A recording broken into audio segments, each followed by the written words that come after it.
और देखने कुछ स्पेशल कंपाउंड्स है यहाँ पे, जगह एक स्ट्रक्चर होता है बोरेक्स। अब बोरेक्स का स्ट्रक्चर ड्रॉ करना है यहाँ पे। तो बोरेक्स का जो पहले फार्मूला होता है उसको याद रखना है, Na2B4O7 डॉट 10H2O। ये बोरेक्स का स्ट्रक्चर है, Na2B4O7 डॉट 10H2O। लेकिन जो बोरेक्स जब क्रिस्टलाइन फॉर्म में जाता है, इन क्रिस्टलाइन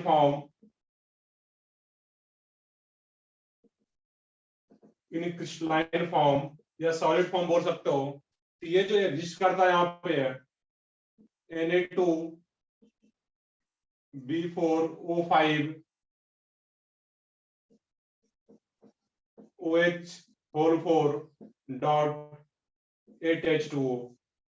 तो एक्चुअल में बोरेक्स का जो फार्मूला है वो Na2B4O7 डॉट 10H2O, बट जब ये क्रिस्टलाइन फॉर्म में जाता है या सॉलिड फॉर्म बोल सकते हो, ये क्या होता है Na2B4O5 OH4 dot 8H2O।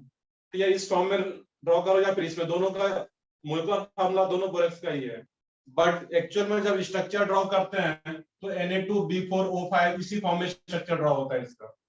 Molecular formula देखो, बैलेंस आ रहा होगा यहाँ पे है, इसमें 10H2 आ रहा है, तो टोटल ऑक्सीजन अगर काउंट कर ले तो मेनली ऑक्सीजन कितना, इसमें 7 + 10 ऑक्सीजन बोल लो यहाँ पे, इसमें भी 17 ऑक्सीजन, इसमें भी देखोगे 17 ऑक्सीजन आ रहा होगा। 5 + 4 ऑक्सीजन यहाँ से 9 और 8 ऑक्सीजन इधर से आ रहा है। बाकी बोरॉन, सोडियम और हाइड्रोजन सब बैलेंस आ रहा होगा, चेक कर सकते हो उसमें।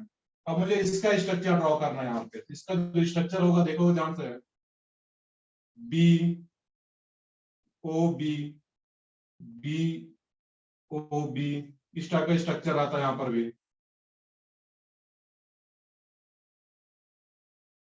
और बाकी OH ग्रुप है, तो हर एक बोरॉन पे एक OH ग्रुप भी रहेगा इसमें, OH OH OH। अब यहाँ पे देखना है कि जिस कार्बन बोरॉन पे 4 बॉन्ड आ दैट मींस वहां पे नेगेटिव चार्ज, और यहीं पे क्या रहे Na+ आयनिक बॉन्ड। और बाकी 8H2 स्ट्रैंड फॉर्म में रहता है, इससे कोई ज्यादा लेना देना नहीं रहता यहाँ पे। तो मेनली ये जो स्ट्रक्चर आ रहा है बोरेक्स का, अब इस केस में देखना यहाँ पे कि बोरॉन का यहाँ पे नेगेटिव चार्ज क्यों आ रहा है। तो दो बोरॉन पे मैंने नेगेटिव चार्ज दिखा रखा है यहाँ पे। तो बोरॉन का वैलेंस इलेक्ट्रॉन कितना होता है, बोरॉन का वैलेंस इलेक्ट्रॉन 3 तो 5 बता रहे हो, कुछ लोग 3 बता रहे हो, सोच के बताओ। वो क्या आ जाएगा, 3 रहेगा। एटॉमिक नंबर 5 आ जाता है, लेकिन वैलेंस इलेक्ट्रॉन क्या रहेगा, 3। दैट मींस बोरॉन कितना बॉन्ड बना सकता है, मैक्सिमम न्यूट्रल कंडीशन में 3 बॉन्ड बना सकता है। लेकिन यहाँ पे कितना बॉन्ड बना रहा है बोरॉन, 4, 1 2 3 4। दैट मींस एक इलेक्ट्रॉन एक्स्ट्रा आया होगा, एक एक्स्ट्रा बॉन्ड बना रहा है। दैट मींस यहाँ पे नेगेटिव चार्ज और यहाँ पर भी सेम नेगेटिव चार्ज। और यहाँ पे क्या है, 3 ही बॉन्ड बना रहा है, न्यूट्रल रहेगा, यहाँ पे कोई चार्ज नहीं आएगा। वैसे भी देखते हैं तो इसमें सोडियम क्या आ रहा है, इसमें 2 टाइम्स आ रहा है Na2। और Na2 जो आ रहा है इस केस में, दैट मींस जहां पे नेगेटिव चार्ज आ रहा होगा B- Na+, और यहाँ पर भी नेगेटिव चार्ज और Na+, तो 2 ही सोडियम आ रहा है। दैट मींस ये आयनिक बॉन्ड बना रहा होगा, क्योंकि आगे पढ़ेंगे। But negative position, that means ionic bond, और यहाँ पर भी आयनिक बॉन्ड। अब इसमें जो आ रहा था B4O5, तो O5 जो आ रहा था, दैट मींस एक ऑप्शन यहाँ पे आ रहा है 1 2 3 4 5, 4 OH ग्रुप भी है। तो हर एक बोरॉन पे एक एक OH ग्रुप भी रहेगा, OH OH OH और OH। तो हर एक बोरॉन पे एक एक OH ग्रुप भी आ रहा है यहाँ पे। तो ये पार्ट तो आ गया। बाकी जो 8H2 रहता है, इसको मैं बोलते हैं हाइड्रेट। हाइड्रेट वाला जो पार्ट है वो एडिटिव रहता है यहाँ पे है, इससे ज्यादा कोई मतलब नहीं रहता। इसको नहीं भी दिखा तो चलेगा। तो मेनली इस वाले पार्ट का यहाँ पे स्ट्रक्चर ड्रॉ करना है। क्वेश्चन क्या है, हाँ बताओ।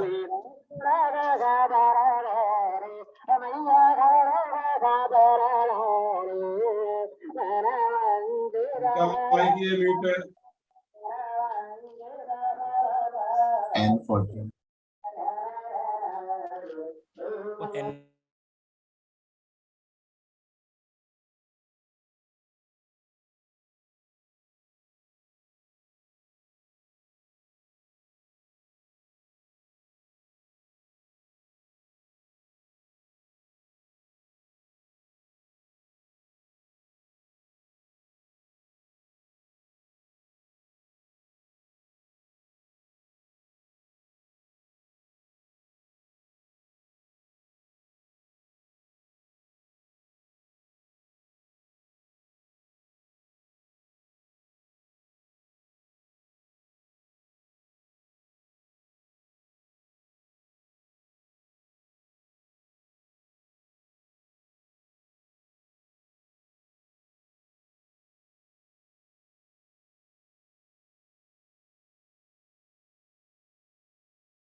तो ठीक है, आई थिंक अब वॉइस आ रहा होगा सब लोगों को। Yes sir. चलो ठीक है। हाँ सर। Yes sir. तो ठीक है, वो सारा ही म्यूट हो गया था उसमें। तो ठीक है, देखते हैं इसमें यहाँ पे है इस केस में जो बोरेक्स का स्ट्रक्चर है, तो यहाँ पे मेनली हम लोगों को देखना यहाँ पे है इस बोरन का जो आ रहा है यहाँ पे डी जो आ रहा है यहाँ पे, इसका हाइब्रिडाइजेशन क्या होगा। तो इसमें 1 2 3 तीन ही सिग्मा बॉन्ड आ रहा है, दैट मींस sp2। इस बोरन का भी क्या रहेगा हाइब्रिडाइजेशन, इसमें यहाँ पे है sp2। अब जिस बोरन पे नेगेटिव चार्ज आ रहा है उस बोरन का हाइब्रिडाइजेशन चेक करना है यहाँ पे। इसके सराउंडिंग में 4 बॉन्ड आ रहा है यहाँ पे, और कोई लोन पेयर नहीं है बोरन पे। यहाँ पे लोन पेयर क्यों नहीं आ रहा है यहाँ पे, तो इसमें देखोगे ऑलरेडी ये 4 बॉन्ड बना रखा है, जबकि होता है इसका इलेक्ट्रॉन 3, एक बॉन्ड एक्स्ट्रा बना रखा है, दैट मींस एक नेगेटिव चार्ज आ रहा है। यहाँ पे कोई लोन पेयर नहीं है। अब यहाँ पे 4 सिग्मा बॉन्ड आ रहा है, दैट मींस इसका हाइब्रिडाइजेशन क्या आ जाता है sp3, और इस बोरन का जो हाइब्रिडाइजेशन आ जाएगा इसमें sp3। इस बोरेक्स के स्ट्रक्चर में कुछ पॉइंट में अगर लिखो यहाँ पे है कि 2 boron atom have sp2 hybridisation, structure भी ड्रॉ कर लो साथ में यहाँ पे, and 2 boron atom have sp3 hybridisation. ये एक इंपॉर्टेंट पॉइंट है इसमें कि बोरेक्स के स्ट्रक्चर में टोटल जो 4 बोरन एटम है उसमें से 2 का sp2 और 2 का sp3 हाइब्रिडाइजेशन होता है। एक क्वेश्चन और पूछा जा सकता है इसमें, number of DOB bond count करके देखो कितना आ रहा है, नंबर ऑफ डीओबी बॉन्ड 4। नहीं, चेक करना थोड़ा ध्यान से। नंबर ऑफ डीओबी बॉन्ड 5 1 2 3 4 5, ये क्या आ जाएगा इसमें, यहाँ पे 5। तो बीओबी बॉन्ड क्या आ रहा है इसमें 5। इसमें ये 2 क्वेश्चन सबसे ज्यादा पूछा जाता है। या फिर बोरेक्स जब क्रिस्टलाइन फॉर्म में जाता है, किस फॉर्म में एग्जिस्ट करता है, तो ये भी याद रखना इसमें, और इसका बोरन का हाइब्रिडाइजेशन इसमें एंड डीओबी बॉन्ड। एक ये इंपॉर्टेंट स्ट्रक्चर होता है, इसको याद रखना यहाँ पे।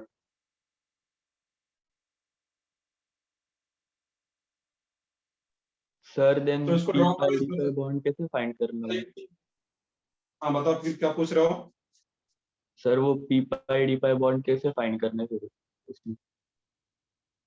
डी पाई बॉन्ड वो तुम लोग पिछले क्लास में देखे हुए थे, शायद मैंने शेयर भी किया हुआ, उसमें रिकॉर्डिंग देख लो एक बार दोबारा से, कहीं भी कंफ्यूजन आता है एक बार दोबारा से रिकॉर्डिंग शायद मैंने अपलोड कर दिया है, वहां पे जाकर देखोगे। और उसके बाद अगर समझ में नहीं आता है तो मैं जनरली सेंटर पे रहता हूँ, अगर आसपास रहते तो डाउट के लिए कम से कम तो आ सकते हो इसमें। जब सर फिर बोरॉन का कॉन्फ़िगरेशन लिखना है ना? नहीं, यहाँ पे एक मिनट, पाई बॉन्ड कहीं तुम्हें दिख रहा है क्या इसमें? तुम्हें पाई बॉन्ड कहीं पे दिख रहा है स्ट्रक्चर में? नहीं जब सर। पाई बॉन्ड दिख ही नहीं रहा है तो इसमें पी पाई की बात ही नहीं करेंगे। यहाँ पे जहाँ पे पाई बॉन्ड होगा तभी तुम लोग पी पाई की बात करेंगे, या पी पाई डी पाई। इसमें कोई भी पी पाई या पी पाई डी पाई की बात ही नहीं करेंगे इसमें। ठीक है, आगे बढ़ता हूँ। इसमें यहाँ पे है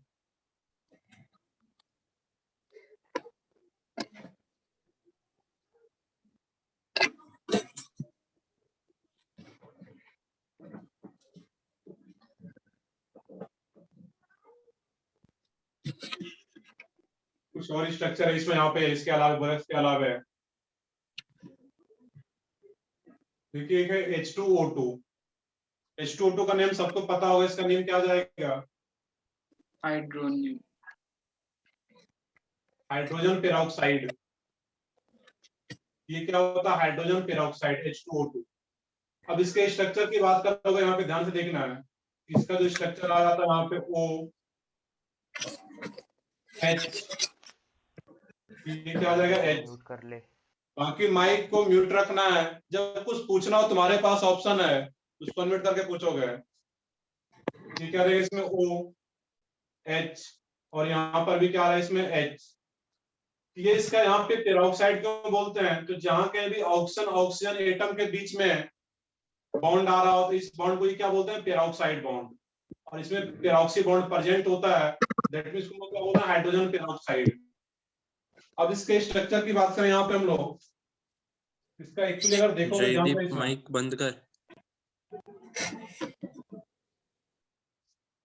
कुछ लोगों का माइक कभी भी, मैंने अभी फिर दोबारा बताया हुआ है कि माइक को म्यूट रखना है।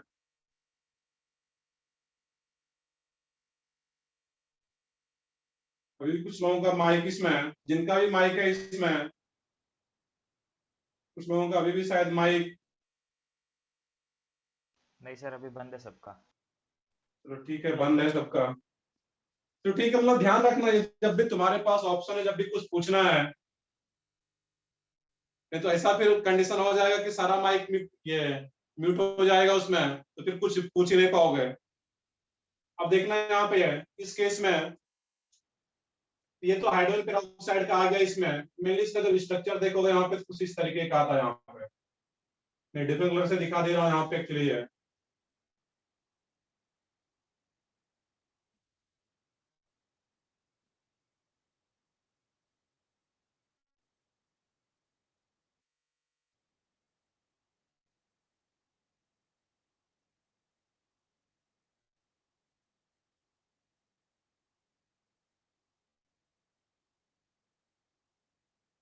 इसका जो स्ट्रक्चर होता है H2O2 का यहाँ पे है, कुछ इस तरीके का होता है।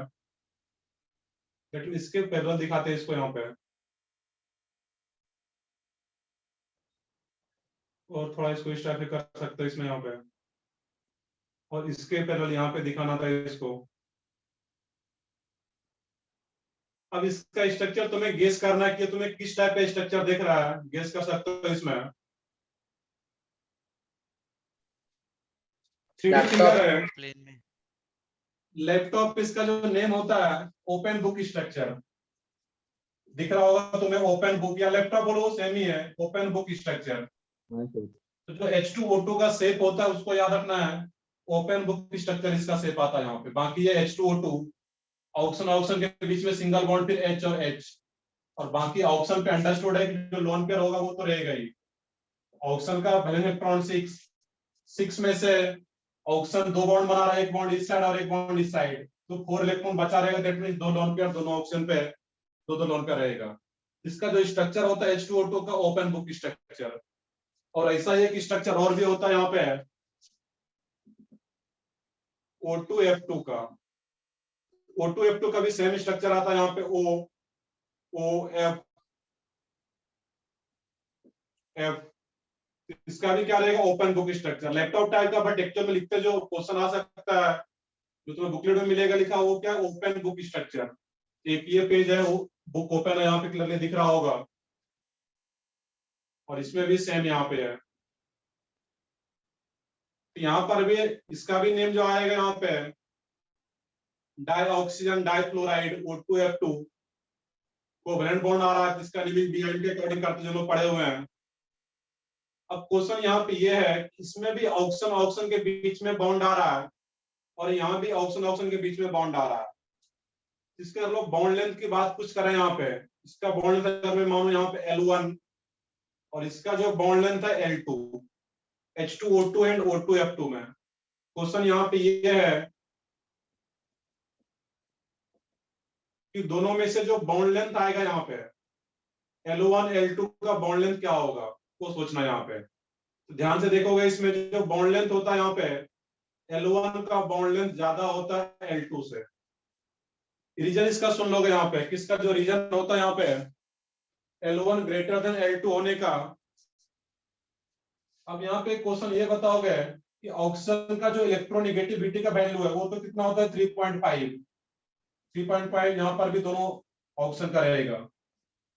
हाइड्रोजन का कितना होता है वैल्यू इलेक्ट्रोनेगेटिविटी का, 2.5। हाइड्रोजन का 2.5 सही है इसमें, और इसका भी क्या रहेगा इसमें 2.1 नॉट 2.5। हाइड्रोजन का 2.1, और फ्लोरीन का तो कितना रहेगा, सबको पता होगा फ्लोरीन का 4। 4। फ्लोरीन का क्या रहेगा इसमें 4। अब यहाँ पे पॉइंट ये है कि डिफरेंस इन इलेक्ट्रोनेगेटिविटी किसमें ज्यादा यहाँ पे है, इसमें 3.5, और हाइड्रोजन का क्या आ रहा है इसमें यहाँ पे 2.1। यहाँ पे डिफरेंस कितने का आ रहा है, 1.4 का। और अगर ज्यादा डिफरेंस आ रहा है यहाँ पे, तो पार्शियल नेगेटिव चार्ज जो डेवलप हो रहा होगा इसमें ज्यादा डेवलप होगा एज कंपेयर टू दिस। इसमें तो इवन कुछ अमाउंट में पार्शियल पॉजिटिव चार्ज डेवलप होगा। क्योंकि डिफरेंस 0.5 का है, फ्लोरीन का इलेक्ट्रोनेगेटिविटी का वैल्यू ज्यादा है यहाँ पे, दैट मींस एरो का डायरेक्शन इसी तरफ दिखाते हैं यहाँ पे, पार्शियल पॉजिटिव, और इसमें भी कुछ अमाउंट में पार्शियल पॉजिटिव, बट इसके रेस्पेक्ट में कम पार्शियल पॉजिटिव डेवलप होगा, और इसमें जो नेगेटिव डेवलप हो रहा है वो ज्यादा डेवलप होगा, क्योंकि इसमें एरो का डायरेक्शन इस तरीके से दिखाते हैं यहाँ पे। तो इसमें होता क्या है, इसमें बहुत ज्यादा पार्शियल नेगेटिव चार्ज डेवलप हो जाता है यहाँ पे, और बहुत ज्यादा पार्शियल नेगेटिव चार्ज डेवलप होता है, दैट मींस इस दोनों ऑक्सीजन एटम के बीच में रिपल्सन बहुत ज्यादा होता है, और रिपल्सन ज्यादा होने के चलते L1 का बॉन्ड लेंथ ज्यादा रहता है एज कंपेयर टू L2। वैसे यहाँ पे पार्शियल पॉजिटिव चार्ज डेवलप हो रहा है, बट डिफरेंस इन इलेक्ट्रोनेगेटिविटी काफी कम है, इसमें 0.5 का ही डिफरेंस आ रहा है, और इसमें 1.4 का डिफरेंस आ रहा है। तो जहाँ पे डिफरेंस ज्यादा होगा इलेक्ट्रोनेगेटिविटी का, वहां पे ज्यादा पार्शियल नेगेटिव चार्ज डेवलप हो पा रहा है, और यहाँ पे कम पार्शियल पॉजिटिव चार्ज डेवलप होगा। यहाँ पे रिपल्सन ज्यादा होगा दोनों पार्शियल नेगेटिव चार्ज वाले के बीच में, और ज्यादा रिपल्सन के कारण बॉन्ड लेंथ इसका स्लाइटली ज्यादा रह पाता है। एक्सपेरिमेंटल वैल्यू की बात करोगे, इसका जो बॉन्ड लेंथ होता है 148 पिकोमीटर, और इसका जो बॉन्ड लेंथ रहता है 122 पिकोमीटर। तो वैल्यू रटने की जरूरत नहीं है वहां पे, लॉजिक से बस L1 ग्रेटर देन L2 बस ये याद रखना है वहां पे। तो इसको भी ड्रॉ कर लो यहाँ पे, और कुछ डॉट है तो बताओ इसमें। बस दोनों का स्ट्रक्चर याद रखना है उसमें, ओपन बुक स्ट्रक्चर, और बॉन्ड लेंथ कभी कभी थोड़ा ढंग का क्वेश्चन आता है तो पूछ लिया जाता है दोनों में कंपेयर करने के लिए, L1 का बॉन्ड लेंथ ज्यादा रहेगा। रीजन लिख लोगे साथ में, अगर लिखना चाहोगे कि पार्शियल नेगेटिव यहाँ पे ज्यादा डेवलप हो रहा है due to difference in electronegativity, that means more repulsion होगा यहाँ पे दोनों ऑक्सीजन एटम के बीच में, और रिपल्सन ज्यादा होगा दैट मींस बॉन्ड लेंथ भी ज्यादा रह पाएगा।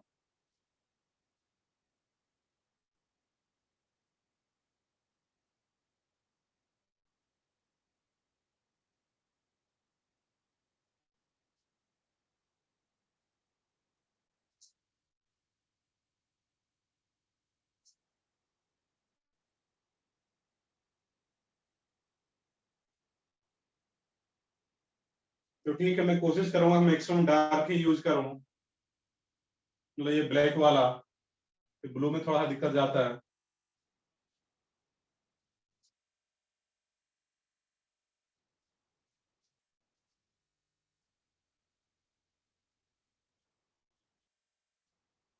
अब इसके अलावा हाइब्रिडाइजेशन वाले पार्ट में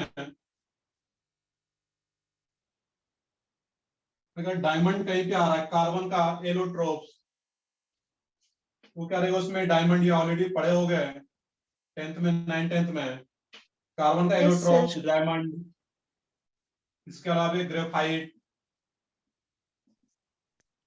और एक कौन सा एलोट्रोप्स होता है कार्बन का, डायमंड ग्रेफाइट के अलावा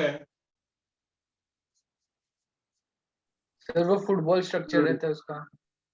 Fullerene. नेम क्या होता है उसका, फुलरेन, या इसी को C60 भी बोलते हैं, बट इसका डिटेल में जो रहेगा, कार्बन का एलोट्रोप्स है, तो तुम्हारा जब पी ब्लॉक में बोरन एंड कार्बन फैमिली आ रहा होगा, वहां पे इसका डिटेल्ड स्ट्रक्चर दिखाया जाएगा वहां पे, कि डायमंड का स्ट्रक्चर क्या होता है वहां पे प्रॉपर ड्रॉ किया जाएगा, ग्रेफाइट एंड फुलरेन, ये पी ब्लॉक में इसका स्ट्रक्चर डिटेल में आएगा।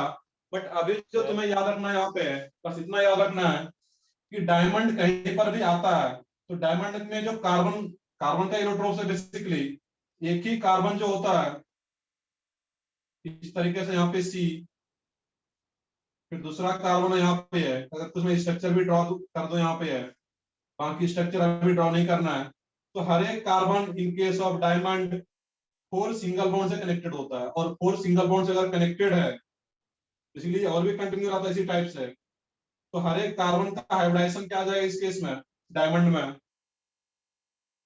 sp3 sp3। sp3। तो डायमंड का याद रखना किस टाइप से, नीचे छोटा ड्रॉ भी कर लोगे, सिंपल सा स्ट्रक्चर इसमें ड्रॉ भी कर दे रहा हूँ, बाकी और भी कॉम्प्लेक्स सा आता है, बट मैंने कुछ कार्बन का ड्रॉ किया हुआ है।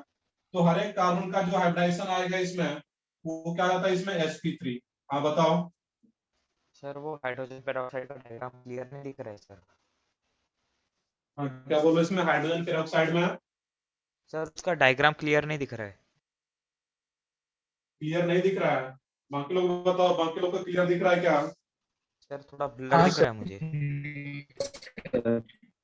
देखोगे, मुझे मैं भी देख पा रहा हूँ इसमें साइड में, आई थिंक क्लियरली दिख रहा है Clear वहां है। पे। उसके ऊपर ऐसे जूम कर दो ना थोड़ी देर के लिए।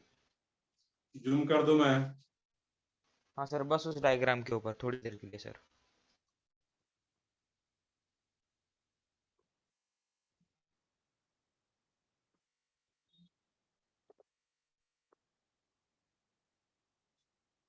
आई थिंक अब कुछ तो जूम हुआ, क्लियर होगा वहां पे। इसमें जो बॉन्ड लेंथ रहेगा, इसमें इसी टाइप का स्ट्रक्चर है, और यहाँ पे साइड में क्या लिखा हुआ है, bond length greater L1 greater than L2।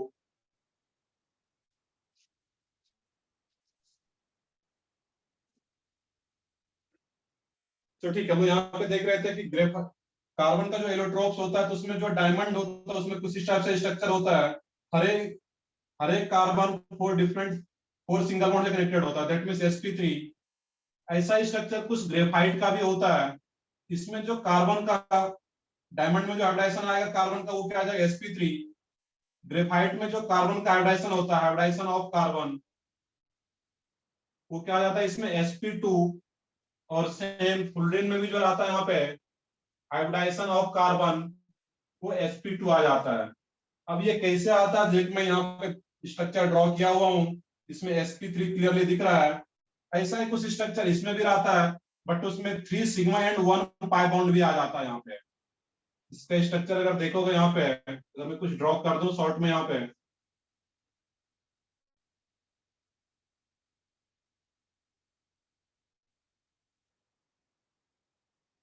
कुछ कट भी रहा होगा इसमें, देखोगे इसमें मैं जूम करता हूँ उसमें, यहाँ पे अभी जूम आउट, तो फिर ये क्लियर दिख पाएगा।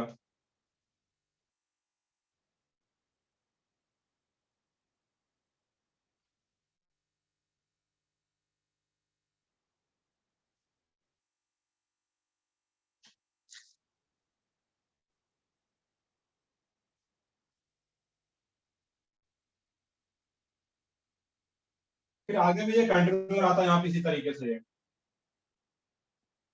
इसमें होता है क्या, इसमें यहाँ पे है, हर एक कार्बन में 3 सिग्मा एंड 1 पाई बॉन्ड आता है, जिसके चलते sp2 आ जाता है। और ऐसा ही कुछ स्ट्रक्चर फोल्डिंग में भी आ जाता है वहां पे है। तो ठीक है, आई थिंक अब दिख रहा होगा इसमें प्रॉपर।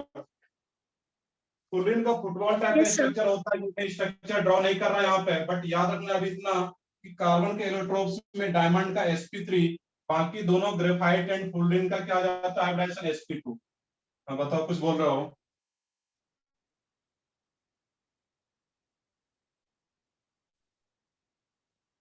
इसको अभी यहाँ पे याद रख लोगे, बाकी जब पी ब्लॉक में पढ़ेंगे, या अगर स्वप्न सर पढ़ाता है वहां पे, तो ये पी ब्लॉक में डिटेल में आता है, डायमंड का स्ट्रक्चर क्या होगा, बाकी प्रॉपर्टीज क्या रहता है ग्रेफाइट का, फुलरिन का भी बाकी प्रॉपर्टीज क्या होगा, कैसे स्ट्रक्चर आता है, तो डिटेल में वहां पे आएगा। बट यहाँ पे थोड़ा हाइब्रिडाइजेशन ध्यान रखना है कि डायमंड का sp3, ग्रेफाइट का sp2 और फुलरिन का भी sp2। तो इसको नोट डाउन करो, आगे बढ़ते हैं फिर हम लोग यहाँ पे।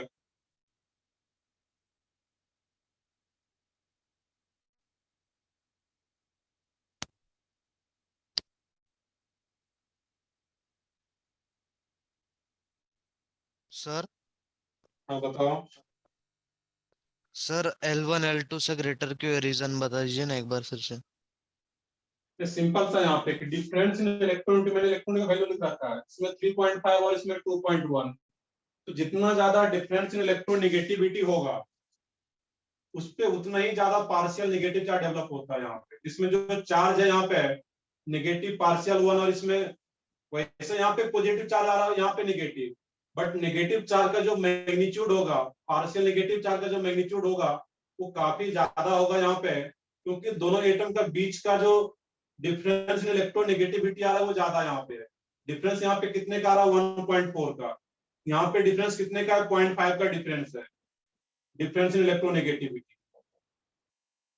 दैट मींस यहाँ पे क्या होगा इस केस में, डिफरेंस ज्यादा, दैट मींस ज्यादा चार्ज डेवलप होगा, और पार्शियल नेगेटिव चार्ज ज्यादा डेवलप हो रहा है, तो दोनों पार्शियल नेगेटिव चार्ज के बीच में रिपल्सन बहुत ज्यादा होगा। रिपल्सन ज्यादा होगा, दैट मींस बॉन्ड लेंथ क्या होगा, L1 का ज्यादा हो जाएगा।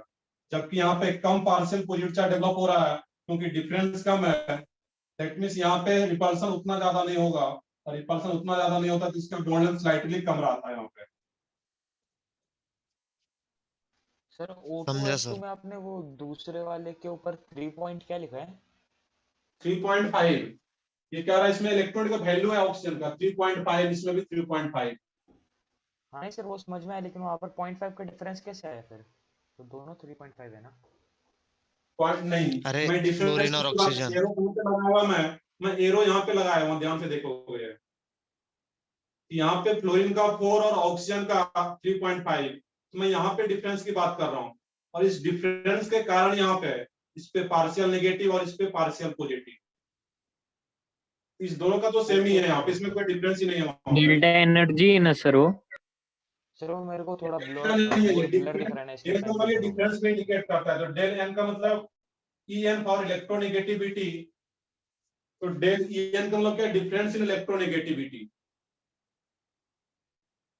क्लियर है वहां पे है, तो क्या होता है difference in electronegativity. Sir EN ज्यादा रहेगा तो दो इलेक्ट्रॉन्स के बीच में डिफरेंस भी ज्यादा रहेगा।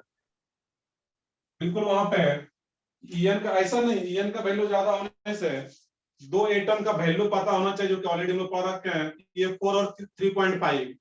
तो यहाँ पे डिफरेंस कम है तो कम चार्ज डेवलप होगा, इलेक्ट्रोनेगेटिविटी का डिफरेंस ज्यादा है तो ज्यादा पार्शियल नेगेटिव, ज्यादा पार्शियल पॉजिटिव चार्ज डेवलप हो पाएगा यहाँ पे।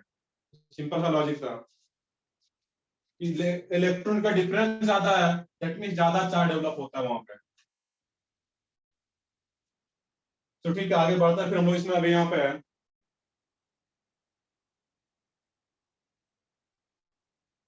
सर डायमंड और ग्रेफाइट इनका लिखना है क्या सर ये? बिल्कुल ये लिख लोगे यहाँ पे, इसको भी लिखना है। डायमंड में जो कार्बन का हाइब्रिडाइजेशन होता है, हाइब्रिडाइजेशन ऑफ कार्बन,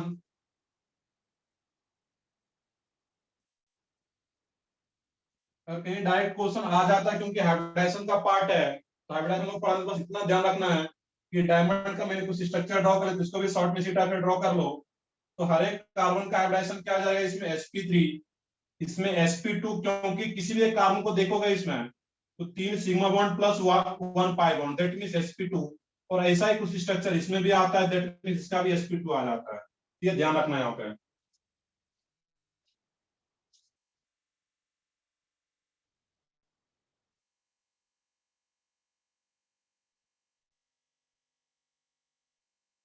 तो ठीक है आगे बढ़ता हूँ, इसमें यहाँ पे है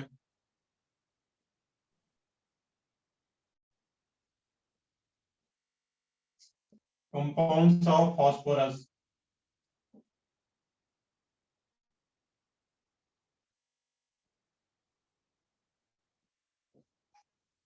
फास्फोरस के कुछ कंपाउंड्स का हम लोगों को स्ट्रक्चर देखना है। इसमें फर्स्ट स्ट्रक्चर होता है यहाँ पे P4, जिसको कि व्हाइट फास्फोरस बोला जाता है। व्हाइट फास्फोरस और P4 का स्ट्रक्चर ड्रॉ करना है यहाँ पे। फिर सेकंड रहेगा इसमें P4O6 का स्ट्रक्चर। यहाँ तक जल्दी से नोट डाउन कर लोगे सब लोग, डायमंड ग्रेफाइट फुलरिन भी। Done sir. तो ठीक है नोट डाउन कर लिए सब लोग इसको। 1 मिनट सर।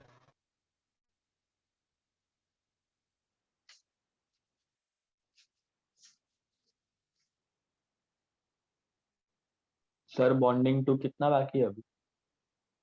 बॉन्डिंग तो आज के इस वीक में खत्म हो जाएगा बॉन्डिंग टू, क्योंकि आज के लेक्चर के बाद 2 लेक्चर और भी है, फ्राइडे सैटरडे।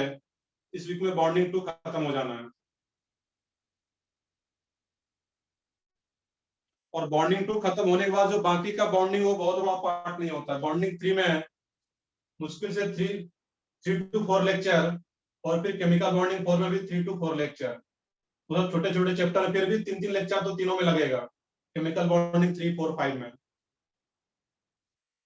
तो ठीक है आगे बढ़ता है। इसमें जो P4 का स्ट्रक्चर होता है, इसमें कुछ इस टाइप का रहेगा, इसमें ध्यान से देखोगे P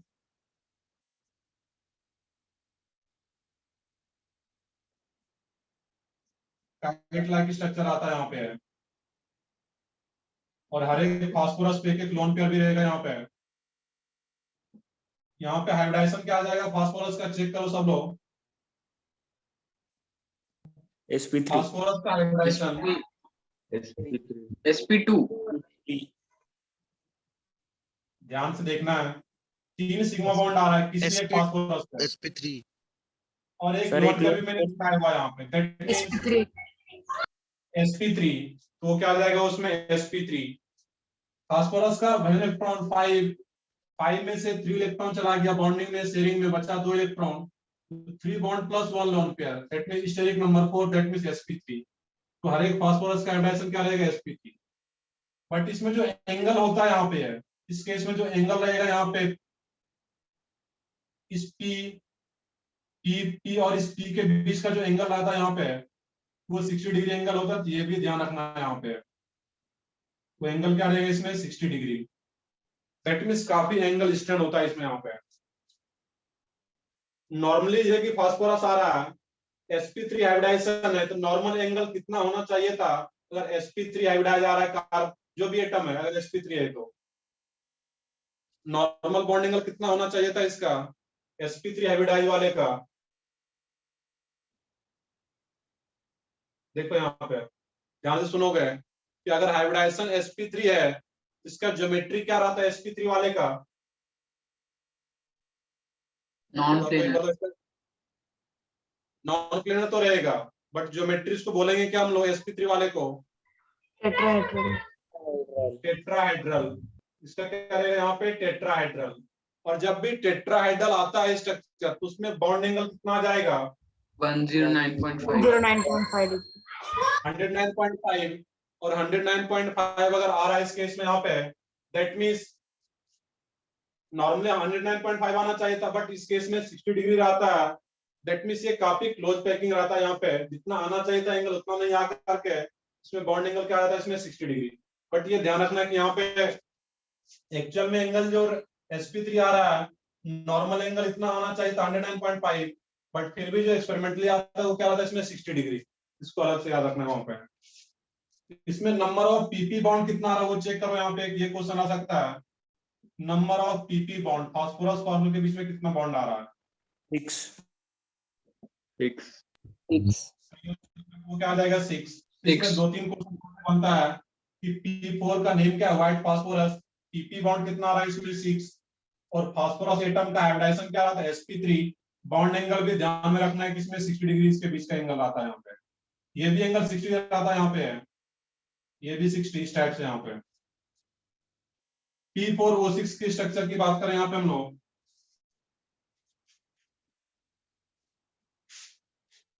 P4O6 और एक ऐसा ही रहता है यहाँ पे P4O10, दोनों का स्ट्रक्चर सिमिलर रहेगा यहाँ पे, तो POP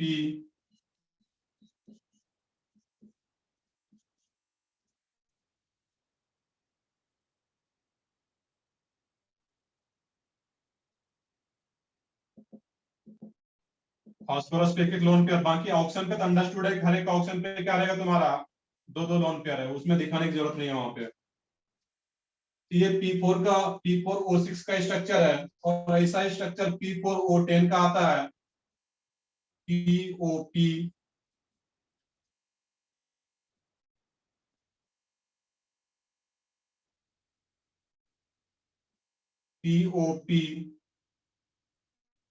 O, यहां तक तो बिल्कुल सेम रहेगा, बट अभी 4 ऑप्शन और भी ऐड होना है, तो 4 ऑप्शन कहां पे जाएगा, तो जहां पे फास्फोरस पे लोन पेयर था, तो वही दोनों इलेक्ट्रॉन जो बचा हुआ फास्फोरस का, वो डबल बॉन्ड बना लेगा, P double बॉन्डो P double बॉन्डो P double बॉन्डो P double बॉन्डो।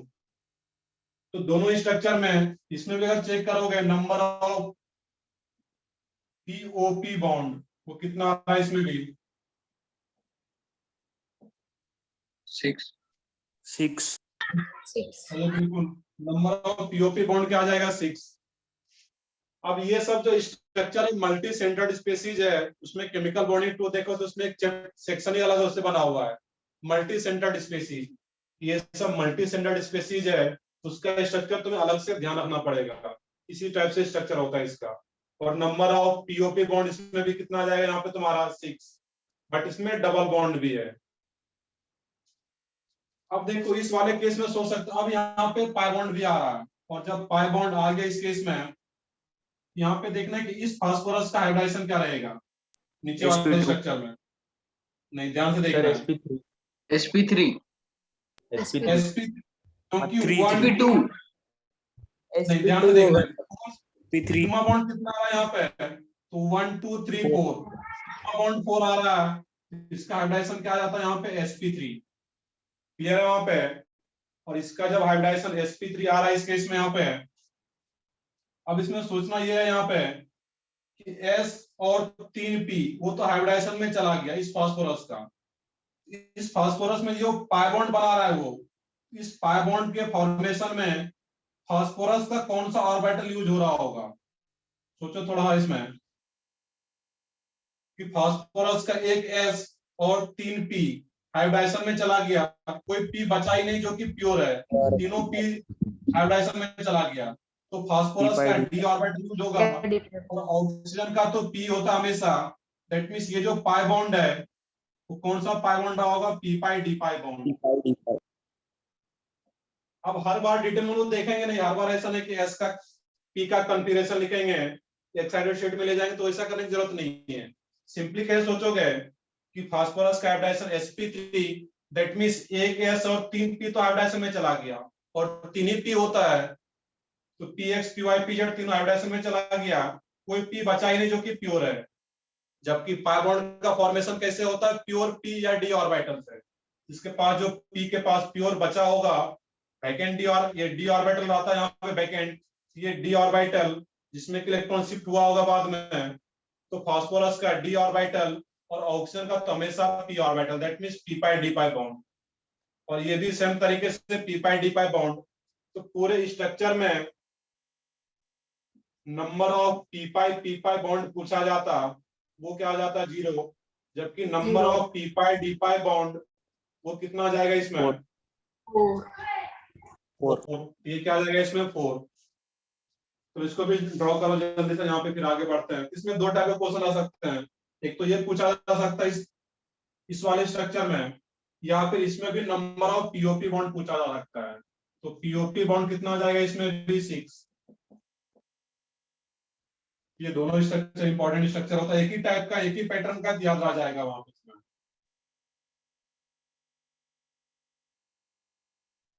Sir POP bond कैसे निकाल?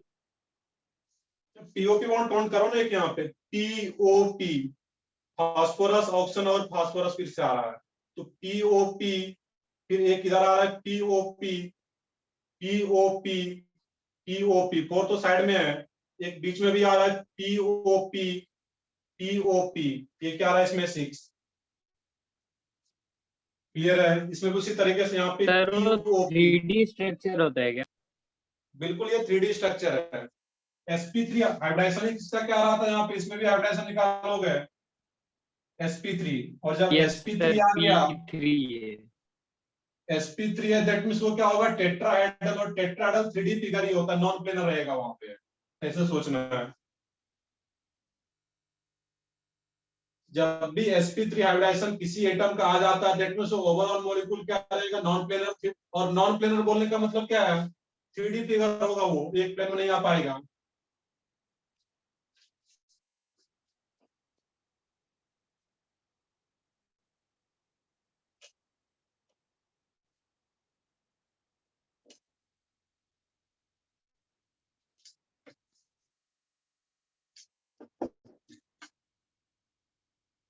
इसी में एक और स्ट्रक्चर आता है इसी के जैसा P4H3,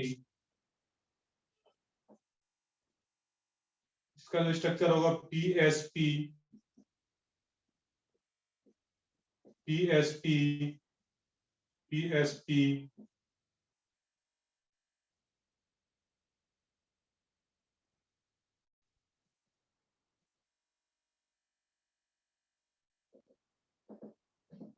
बाकी कहाँ पे कितना लोन पे है, किस एटम पे अंडरस्टूड है वहां पे है, तो खुद से गेस कर सकते हो कहाँ पे कितना लोन पे आ रहा है। अब इस स्ट्रक्चर में P4H3 का, इसमें स्ट्रक्चर जो होता है, पैटर्न जो होता है PSP, PSP और ये PSP। बाकी ये PP बॉन्ड भी आता है इसमें, यहाँ पे चेक करोगे नंबर ऑफ psp बॉन्ड कितना आ रहा है यहाँ पे, 3 और नंबर ऑफ pp बॉन्ड कितना आ रहा है? 3 pp bond. 3 and 2. थ्री तीनों। दोनों क्या आएगा इसमें, psp भी 3 और pp बॉन्ड भी क्या रहेगा 3। तो pp बॉन्ड कैसे करो, pp और यहाँ भी फास्फोरस फास्फोरस, और एक ये डायरेक्टली भी आ रहा है p और p के बीच में बॉन्ड। यहाँ पे कोई एटम नहीं है, ये बस 3D फिगर है, और ये 3D फिगर ऊपर से कनेक्टेड रहेगा p और p के बीच में, और ये अलग है यहाँ पे। यहाँ पर कोई एटम नहीं है, इसमें भी यहाँ पर कोई एटम नहीं आ रहा था, इसमें भी कोई एटम नहीं है, वो 3D फिगर है। यहाँ पर भी बीच में जो क्रॉस हो रहा है वहां पर भी कोई एटम नहीं होता है। ये सब 3D फिगर है, इसमें कोई एटम नहीं है वहां पे जहाँ पे क्रॉस हो रहा है, इंटरसेक्ट कर रहा है वो। इसमें बस ये P4S3 का स्ट्रक्चर ध्यान रखना, इस टाइप का आता है इसमें।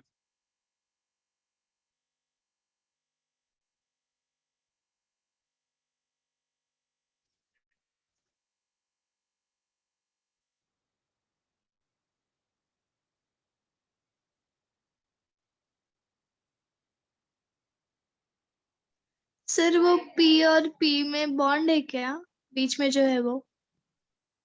बिल्कुल यहाँ पे है, अगर इसकी बात करें यहाँ पे P और P के बीच भी बॉन्ड आ रहा है यहाँ पे। Yes sir. डायरेक्ट लाइन का मतलब क्या, वो उसके बीच में बॉन्ड आ रहा है, और यहाँ पे कोई एटम नहीं है। 3D में एक ऊपर से कनेक्टेड होगा, ये डाउनवर्ड होगा यहाँ पे, ये 3D फिगर है। दैट मींस ये एस कहीं भी नहीं आता, ये P डायरेक्टली से कनेक्टेड होगा 3D में।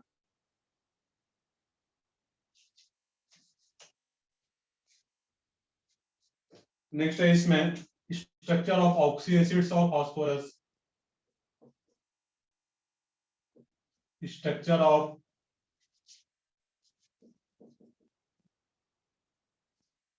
Oxy acids of phosphorus.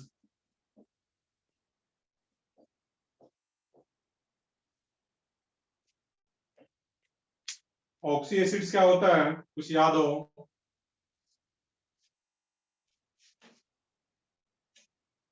DI में हम लोग पढ़े हुए हैं ऑक्सी एसिड्स या ऑक्जा एसिड्स।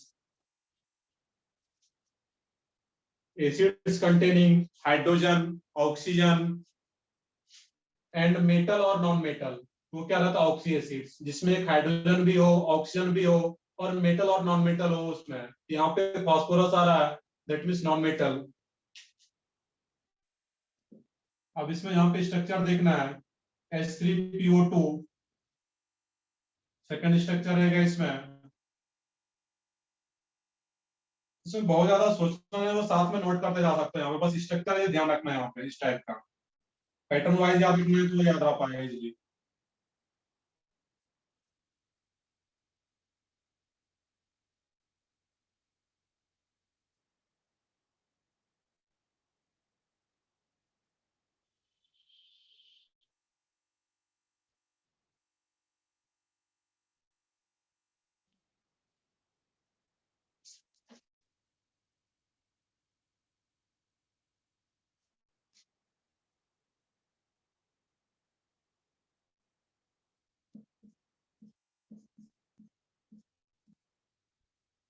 तो अब इस तीन का स्ट्रक्चर देखना है यहाँ पे। तो सबसे पहले ये बताओगे इसमें कि H3PO4 का नेम क्या होता है, कौन बताओगे इसका नेम?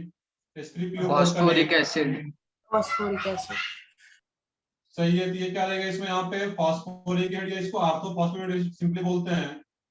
इसका नेम क्या आ जाता है H3PO3 का? फॉस्फोरस। फॉस्फोरस। Phosphorus acid. और फर्स्ट वाले का नेम एक ऑप्शन और का Metaphosphoric acid. नहीं, इसको बोलते हैं हाइपो, रिवाइज करोगे इसको, हाइपोफॉस्फोरस एसिड। हाइपोफॉस्फोरस एसिड, ये तीनों का स्ट्रक्चर इंपॉर्टेंट है, ध्यान से देखना यहाँ पे। अब इसके स्ट्रक्चर की बात करें तो इसमें सेंट्रल एटम कौन सा हो सकता है, गेस करो कौन सा रहेगा सेंट्रल एटम? Phosphorus. फास्फोरस। और फास्फोरस सेंट्रल एटम है। इसमें सोचना अब यहाँ पे P डबल बॉन्ड O, दोनों ध्यान से सुन लोगे तीनों स्ट्रक्चर को, P double bond O, OH, H और ये H। सेकंड वाले का जो स्ट्रक्चर आता है इसमें P double bond O, OH, OH और ये H। थर्ड वाले का जो स्ट्रक्चर आता है इसमें P double bond O OH OH और इसमें भी क्या आ रहा है यहाँ पे OH। अब यहाँ पे सोचना था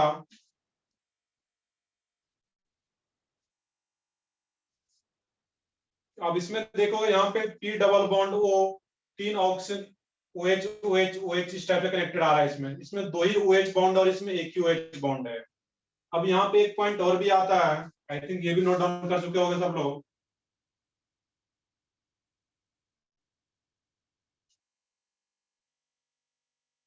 यस सर। ये तो तीनों का स्ट्रक्चर है यहाँ पे है, इसी स्ट्रक्चर के बेसिस पे कुछ कंक्लूजन देखना है यहाँ पे हम लोगों को।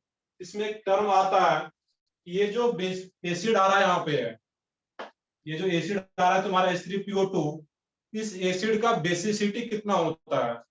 देखिए ऐसा कुछ पढ़े होंगे कि HCl है और H2SO4 है, तो ऐसा कुछ पढ़े तुम लोग। आयनिक पढ़ लिए क्या? अभी नहीं पढ़े होंगे फिजिकल में आयनिक इक्विलिब्रियम। ये बेसिकली आयनिक इक्विलिब्रियम में एक पार्ट आता है इसमें। तो HCl जो होता है, HCl में से एक ही H प्लस रिलीज हो सकता है, दैट मींस ये मोनो बेसिक एसिड। और H2SO4 कैसा एसिड होता है? डाई बेसिक एसिड, क्योंकि H2SO4 जो रहता है यहाँ पे 2 हाइड्रोजन यहाँ से बाहर जा सकता है। यहाँ पे एक टर्म आता है, ये तीनों एसिड है, बट ये तीनों एसिड का बेसिसिटी कितना होगा, दैट मींस ये तीनों एसिड कितने बेस के साथ रिएक्ट कर पाएगा। इसमें एक टर्म आता है यहाँ पे, बेसिसिटी ऑफ एसिड। इस एसिड का बेसिसिटी क्या आएगा यहाँ पे? Basicity of acid. ये क्या होता है? सिंपली यहाँ पे है, जितना ये H प्लस रिलीज करेगा यहाँ से ये, उतना ही क्या रहता है इसका यहाँ पे बेसिसिटी आ जाता है। और बेसिसिटी ऑफ एसिड जो चेक करते हैं हम लोग, हाँ बताओ सर 3 होगा। देखते हैं वहां पे, एक मिनट वेट करो। इसमें एक टर्म आता है रिप्लेसेबल हाइड्रोजन। जितना हाइड्रोजन यहाँ से रिप्लेस हो पाएगा वही उसका बेसिसिटी हो पाता है। इसमें रिप्लेसेबल क्या होता है? इसमें hydrogen which is directly connected to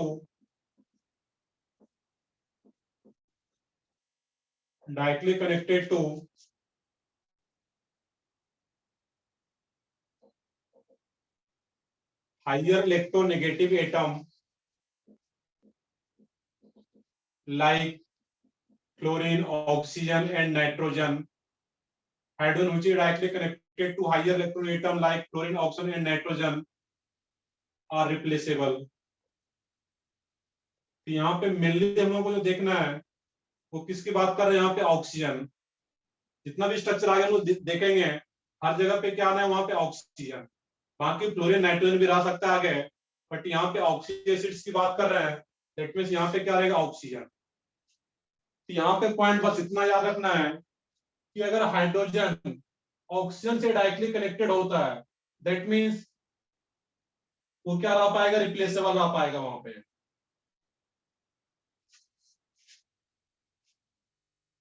ये पॉइंट याद रखना है, काफी इंपॉर्टेंट पॉइंट है ये कि रिप्लेसेबल हाइड्रोजन, जितना रिप्लेसेबल हाइड्रोजन होगा उतना ही क्या रहता है उस एसिड का basicity. Basicity of acid equal to इस टाइप लिख लोगे, नंबर ऑफ रिप्लेसेबल हाइड्रोजन या number of H plus ions released.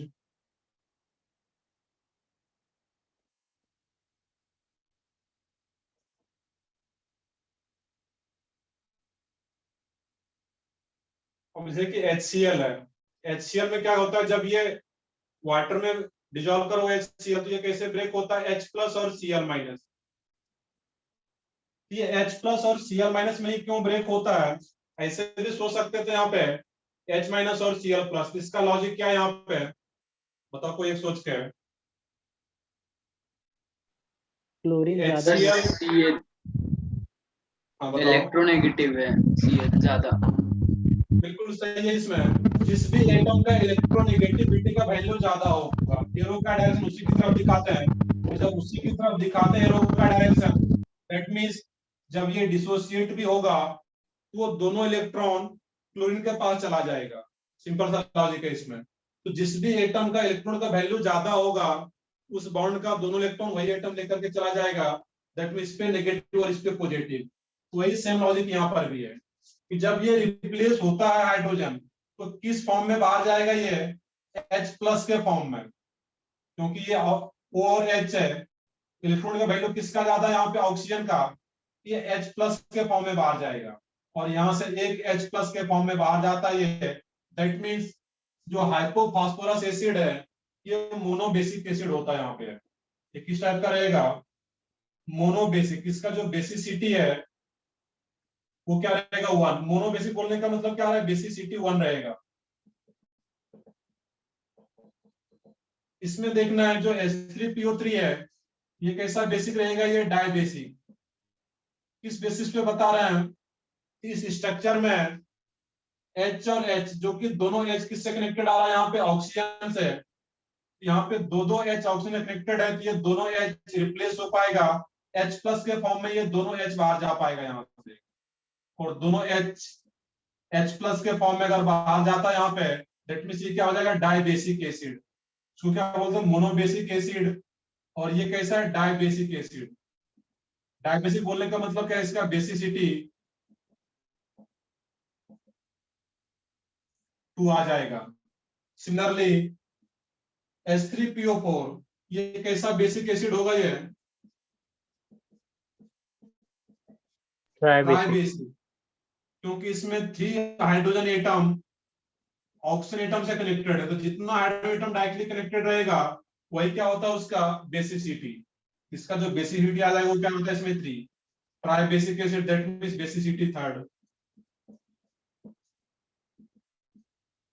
तो इसको नोट करो, कहीं से कुछ डाउट हुआ अगर यहाँ पे तब पूछो। यहाँ पे सर वो पॉइंट पे थोड़ा जूम कीजिए ना। मैं रीड कर देता हूँ। यहाँ पे है कि basicity of acid equal to number of H+ ion release. जितना H+ आयन रिलीज होगा यहाँ पे, या नंबर ऑफ रिप्लेसेबल H+। तो H+ के हाइड्रोजन यहाँ से बाहर जा रहा है, वो किस फॉर्म में हाइड्रोजन बाहर जाएगा, H+ के फॉर्म में। तो number of H+ ion release. और रिप्लेसेबल हाइड्रोजन का डेफिनेशन क्या था कि hydrogen which is directly connected to higher electronegative atom। Year मैंने शॉर्ट में लिखा हुआ, that means higher electronegative atom like fluorine, oxygen and nitrogen are replaceable। Hydrogen which is directly connected to higher electronegative atom like fluorine, oxygen and nitrogen are replaceable।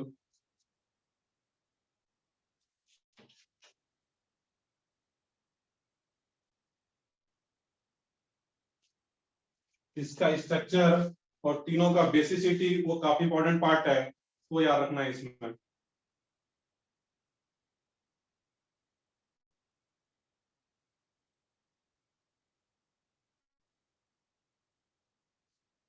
अब एक exception भी आता है, जो पॉइंट इन्होंने लिखे हुए थे यहाँ पे एक अलग से पॉइंट आता है। यहाँ पे है H3BO3।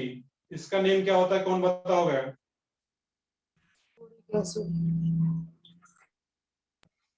H3BO3 borate. Boric acid. इसका नाम क्या है, बोरिक एसिड। अब इसका भी स्ट्रक्चर देखना है यहाँ पे, ये एज ए एक्सेप्शन आता है, इसका अलग रीजन है यहाँ पे।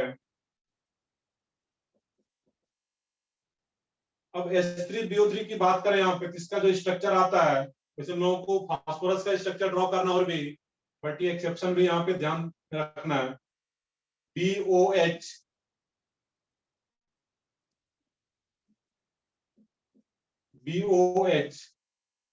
एक बोरॉन सेंट्रल एटम रहेगा, 3 ही वैलेंस इलेक्ट्रॉन होता है, दैट मींस 3 बॉन्ड बना रहा है बोरॉन यहाँ पे, और OH। ये इसका स्ट्रक्चर आ गया यहाँ पे। अब देखना है कि अगर नॉर्मली अभी तक जो हम पढ़ रहे थे यहाँ पे, नॉर्मल कंडीशन के अकॉर्डिंग सोचो तो बोरिक एसिड का बेसिसिटी कितना आना चाहिए, 3 इसमें 3 हाइड्रोजन ऑक्सीजन से कनेक्टेड है, दैट मींस इसका बेसिसिटी क्या होना चाहिए था, 3। बट एक्चुअल में जो बोरिक एसिड है इसका जो बेसिसिटी आता है वो 1 आता है। तो उसका मैं रीजन यहाँ पे बताता हूँ, ध्यान से सुनोगे इसमें कि जो बोरिक एसिड होता है इस बोरॉन के पास टोटल इलेक्ट्रॉन कितना यहाँ पे है? सोचो, बोरॉन के पास टोटल इलेक्ट्रॉन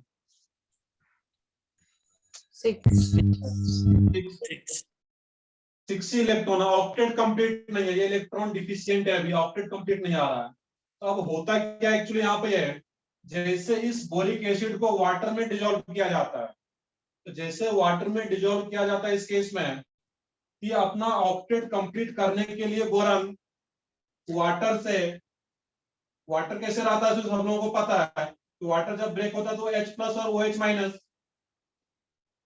ये OH माइनस और H प्लस में वाटर ब्रेक हो जाता है। तो जो बोरॉन है यहाँ पे, ये ऑक्टेट कंप्लीट करने के लिए वाटर का OH माइनस एक्सेप्ट कर लेता है, यहाँ पे है ये जो बन रहा होगा OH माइनस और H प्लस वाटर से, तो वाटर का OH माइनस ये एक्सेप्ट कर लेगा यहाँ पे, और वाटर के एक H प्लस को रिलीज कर देता है। तो बोरिक एसिड वाटर के एक OH माइनस को एक्सेप्ट कर लेता है for completing octet and releases 1 H plus, और एक H प्लस को रिलीज कर देता है यहाँ पे है। दैट मीन्स जो बोरिक एसिड होता है वो कैसा एसिड होता है? Monobasic acid. मोनोबेसिक एसिड, इसका मैं पॉइंट लिख भी दे रहा हूं यहाँ पे कि boric acid accepts OH minus ion from water molecule and releases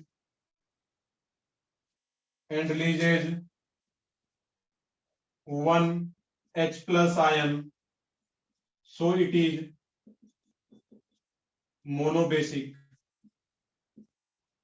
इसका डिफरेंट रीजन है मोनोबेसिक एसिड होने का, इसका स्ट्रक्चर भी ड्रॉ करना और प्रॉपर यहाँ पे नोट भी करो।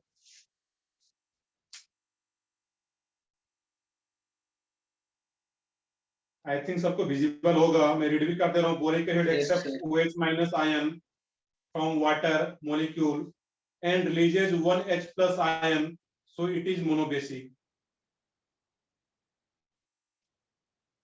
कई बार एग्जाम में आया हुआ ये क्वेश्चन, बोरिक एसिड का बेसिसिटी दिखने में लगता है नॉर्मली, जो कि और भी सारे एसिड्स का आता है, जो कि इसी बेसिस पे निकलता है उसका बेसिसिटी, बट बोरिक एसिड उसका एक एक्सेप्शन होता है जिसको एक अलग से याद रखना है। विथ रीजन,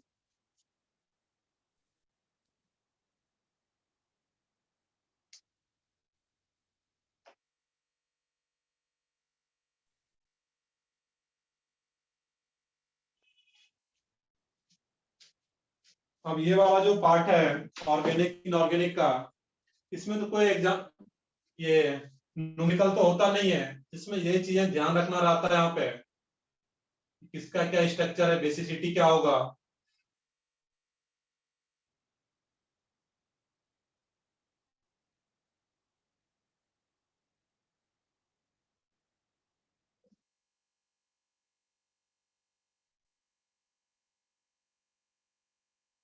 वैसे बोरिक एसिड के अलावे ये जनरल पॉइंट है, मैक्सिमम जितने भी रहेगा इसके अलावे वो इसी रिप्लेसेबल हाइड्रोजन के कंसेप्ट से उसका बेसिसिटी निकलता है, एक्सेप्ट बोरिक एसिड।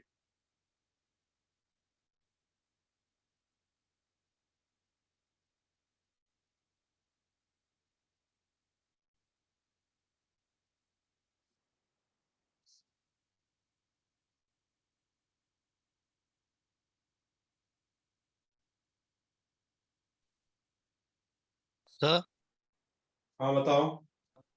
बाकी सारे एसिड्स अपना अपना हाइड्रोजन देते हैं ना?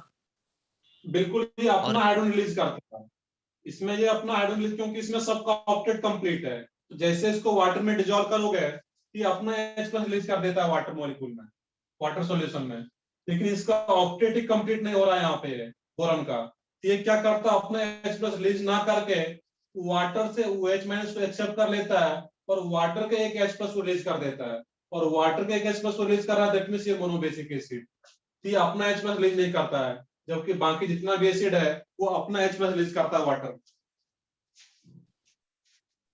Sir okay sir. जब वो OH माइनस रिलीज करेगा तो उसके 2 इलेक्ट्रॉन टोटल इलेक्ट्रॉन में से कम हो जाएगा। 2 इलेक्ट्रॉन यहाँ पे लेके OH माइनस आ रहा है यहाँ पे, जैसे कि वाटर मॉलिक्यूल कहीं पर भी है, लेकिन H और OH ये स्ट्रक्चर ऑलरेडी वो देख चुके हैं। ये इस बॉन्ड में 2 इलेक्ट्रॉन है, इस बॉन्ड में अगर 2 इलेक्ट्रॉन है, ये H+ के फॉर्म में बाहर जाता है।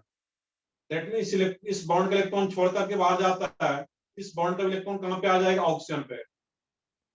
तो 2 लोन पेयर तो पहले से था ऑक्सीजन पे, 2 इलेक्ट्रॉन और भी आ जाएगा यहाँ पे। दैट मीन्स एक एक्स्ट्रा इलेक्ट्रॉन एक हाइड्रोजन का भी आ जाता है। दैट मीन्स यहाँ पे नेगेटिव चार्ज आ जाता है इस केस में। ये तो सिंपल सा पढ़ते भी हो गए कि तो फिर वाटर जब वो डिसॉल्व होगा बोरॉन का H+ और एक OH इलेक्ट्रॉन माइनस। लेके चला जाएगा ना? हाँ, एक मिनट दोबारा से बताओ क्या बोल रहे हो?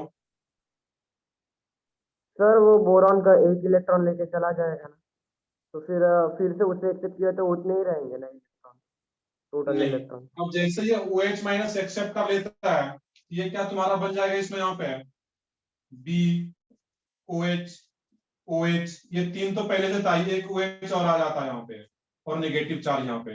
अब बोरॉन का ऑक्टेट कंप्लीट हो जाता है जब वाटर से OH माइनस को एक्सेप्ट करेगा ये। तो आफ्टर एक्सेप्टिंग OH माइनस ये कुछ इस टाइप का दिखेगा यहाँ पे। सर मतलब वो दूसरे बोरॉन का OH माइनस एक्सेप्ट करता है क्या? नहीं, दूसरे बोरॉन का नहीं, दूसरे अरे बोरॉन वाटर का। वाटर के OH माइनस को एक्सेप्ट करता है और वाटर के H+ को रिलीज करता है वहां पे। मैं 2 बार रिपीट कर चुका यहाँ पे। तो इसमें OH माइनस जो वाटर का OH माइनस है, यहाँ पे लगे लिखा हुआ सेंटेंस में भी कि वाटर के OH माइनस को एक्सेप्ट करता है और वाटर के एक H+ को रिलीज कर रहा है। दैट मींस इसको बोलते हैं मोनोबेसिक केस, जो कि एक एक्सेप्शनल केस है। इसको याद रखना है यहाँ पे। Okay sir.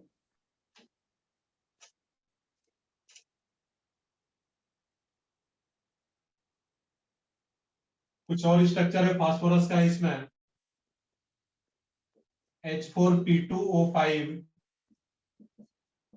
H4P2O6 का स्ट्रक्चर और H4P2O7 का स्ट्रक्चर। इसका जो नेम आता है रिवाइज कर ऑलरेडी लोग क्लास में किए हुए हैं, पायरोफॉस्फोरस एसिड।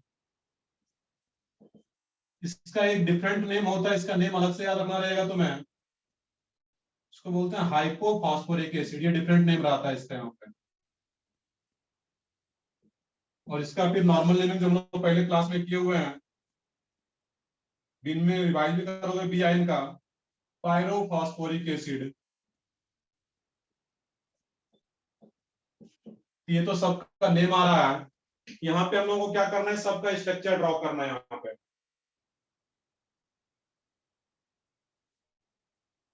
तो सबका स्ट्रक्चर में अगर ड्रॉ करो यहाँ पे P double bond O OH H O P double bond O H और OH। तो 2 फास्फोरस आ रहा है इसमें। पायरो कब लगाते हैं, बस एक ये स्पेशल नेमिंग है डिफरेंट टाइप का। बाकी पायरो का जो जनरली फार्मूला था कि किसी भी एसिड को डबल करने के बाद अगर वाटर मॉलिक्यूल को बाहर करेंगे देन पायरो प्रीफिक्स आता है। एक बार रिवाइज कर लोगे वहां पे। अब इसमें जो H4P2O5 है, तो 2 phosphorus P double bond O P double bond O OH, एक H डायरेक्टली कनेक्टेड होता है फास्फोरस से, PH POH। अब इसमें यहाँ पे देखना है, अगर स्ट्रक्चर देख करके बताना हो इसका बेसिसिटी कितना है, तो कितना आ रहा है बेसिसिटी इसका?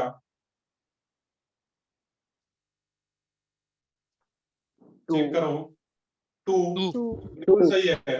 नॉर्मली वही कंडीशन आता है कि इसमें एक ये H और एक ये H डायरेक्टली ऑक्सीजन से कनेक्टेड है। दैट मींस वही उसका बेसिसिटी रहेगा। तो जो पायरोफॉस्फोरिक एसिड है उसका बेसिसिटी क्या आता है? 2। That means dibasic acid. अब H4P2O6 का स्ट्रक्चर, अब ये सब मल्टी सेंटर्ड स्पीसीज है। इसमें ये भी सेंट्रल एटम है, ये भी सेंट्रल एटम है, ये भी सेंट्रल एटम है। इवन ये ऑक्सीजन भी सेंट्रल एटम आ रहा है। तो जब मल्टी सेंटर्ड स्पीसीज होगा तो उसका स्ट्रक्चर याद रखना पड़ेगा, ध्यान रखना पड़ेगा। अब इसके स्ट्रक्चर की बात करें यहाँ पे P,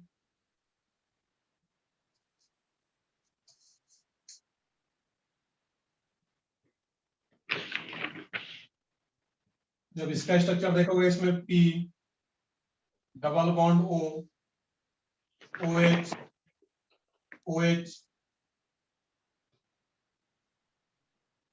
P double bond O, OH, OH, ये इसका स्ट्रक्चर आ जाता है यहाँ पे।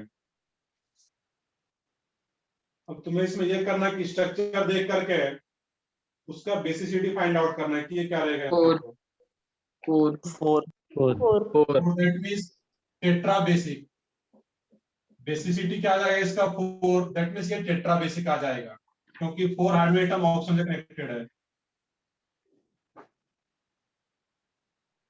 और इसमें क्या आ जाएगा, यहाँ पे इसका स्ट्रक्चर अगर मैं ड्रॉ करूँ यहाँ पे लास्ट वाले का, सर सारे स्ट्रक्चर याद करने पड़ेंगे ना? बिल्कुल एक पैटर्न पे तुम्हें याद आ जाएगा, थोड़ा प्रैक्टिस करना पड़ेगा तो याद हो जाएगा वो। OH, OH, POP, double bond O, OH, OH। अब इसमें देखो यहाँ पे टोटल कितना ऑप्शन आ रहा था, 7, इसमें 7 ऑप्शन आ रहा होगा, 4 हाइड्रोजन और 2 फास्फोरस वो भी आ रहा है यहाँ पे। अब इसमें देखो क्वेश्चन क्या पूछा जा सकता है यहाँ पे, H4P2O7 के स्ट्रक्चर में POP बॉन्ड प्रेजेंट है, यहाँ पे POP बॉन्ड आ रहा है, POP, जबकि इसमें कोई भी POP बॉन्ड नहीं है और इसमें भी एक POP बॉन्ड आ जाता है। और जो ये POP बॉन्ड आता है यहाँ पे है, जो कि ऑक्सीजन दोनों फास्फोरस को कनेक्ट कर रहा है, यहाँ पे वो ऑक्सीजन को बोलते हैं, ये ऑक्सीडेटम ब्रिज की तरह काम कर रहा है दोनों फास्फोरस के लिए। ये क्या कर रहा है, यहाँ पे ब्रिज की तरह काम करता है, यहाँ पे ब्रिजिंग ऑक्सीजन भी है, इसको क्या बोलते हैं, ब्रिजिंग ऑक्सीजन। और यहाँ पर भी क्या बोलोगे इसको, ब्रिजिंग ऑक्सीजन। दैट मीन्स वो ऑक्सीडेटम ब्रिज की तरह काम कर रहा होता है, दोनों फास्फोरस को कनेक्ट कर रहा होता है वहां पे।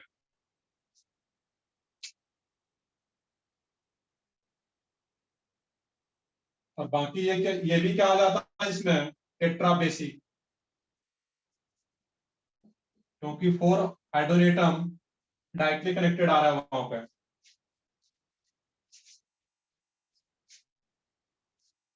बस एक स्ट्रक्चर और देखोगे इसमें,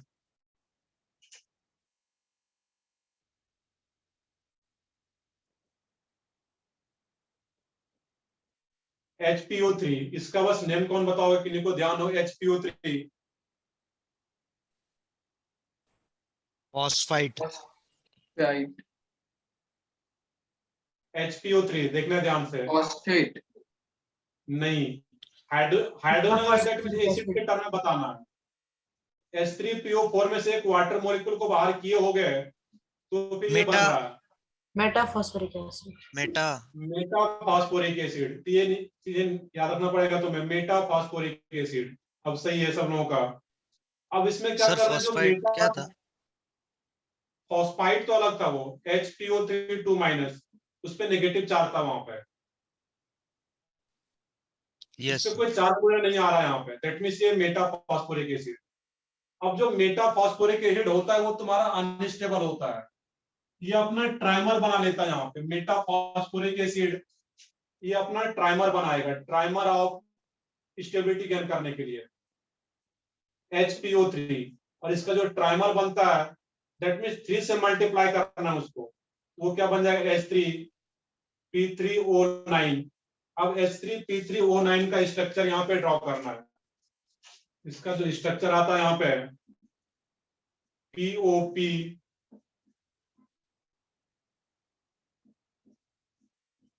POP, POP, double bond OH, double bond OH। Phosphorus third paid का एलिमेंट है, मैक्सिमम 5 बॉन्ड बना सकता है फास्फोरस, यहाँ पर भी मैक्सिमम 5 बॉन्ड दिखाया जा रहा है। अब इस केस में सोचना है कि इसमें 3 फास्फोरस भी आ गया, हाइड्रोजन बैलेंस आ रहा होगा, चेक कर लोगे इसमें, और 9 ऑक्सीजन भी आ रहा है यहाँ पे। ये तुम्हारा स्ट्रक्चर होता है ट्राइमर ऑफ मेटा फास्फोरेट का, ये स्ट्रक्चर है। सिर्फ HPO3 एग्जिस्ट नहीं करता है नेचर में, अनस्टेबल होता है तो ट्राइमर बना लेगा ये अपना, और इस टाइप से आ जाएगा इसमें। तो ठीक है, इसको नोट डाउन भी करो, और कुछ डाउट हो, सारा कुछ स्ट्रक्चर बोर्ड पे है तो पूछ भी सकते हो अभी यहाँ पे।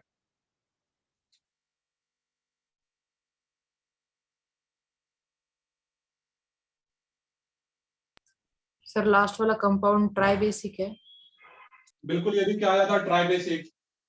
लास्ट वाला भी कंपाउंड क्या रहेगा इसमें, प्राइमर जो HPO3 को है, H3PO H3P3O9, ये भी ट्राई बेसिक होगा, क्योंकि 3 हाइड्रोजन यहाँ पे ऑक्सीजन से कनेक्टेड आ रहा है।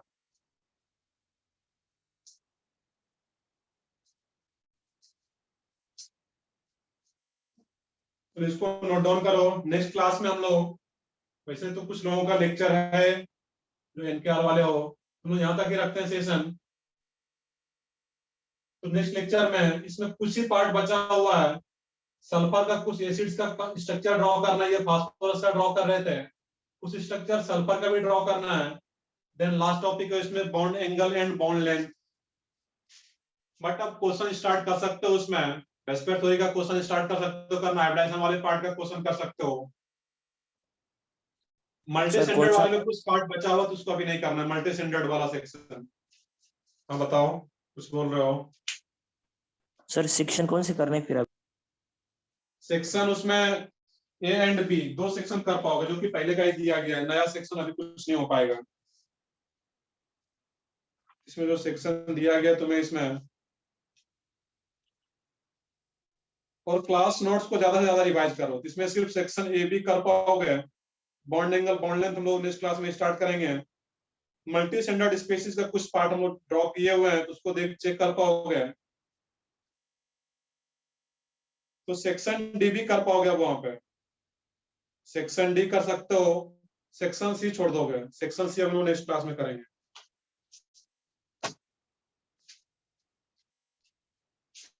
तो ठीक है, तो यहाँ पे जितना भी लोग इनऑर्गेनिक केमिस्ट्री में कंटेंट देख रहे हैं, यहाँ पे स्ट्रक्चर, ये मैक्सिमम बस रिवाइज करना है इसको तुम्हें यहाँ पे अच्छे से। चलो ठीक है, मैं सेशन यहीं पे एंड करता हूँ फिर अभी। Bye sir. बाय।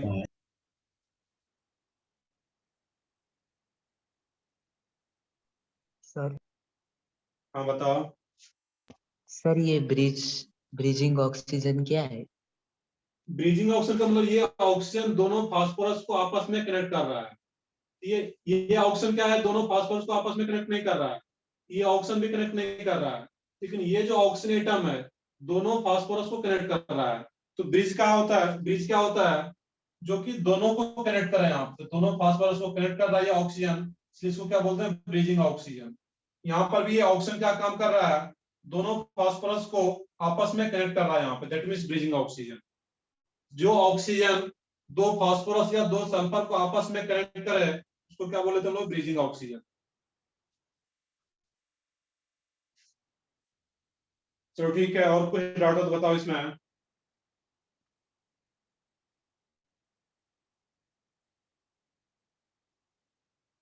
चलो ठीक है, सब लोग नोट डाउन भी कर चुके हो इसमें, मैं सेशन यहीं पे एंड करता हूँ फिर।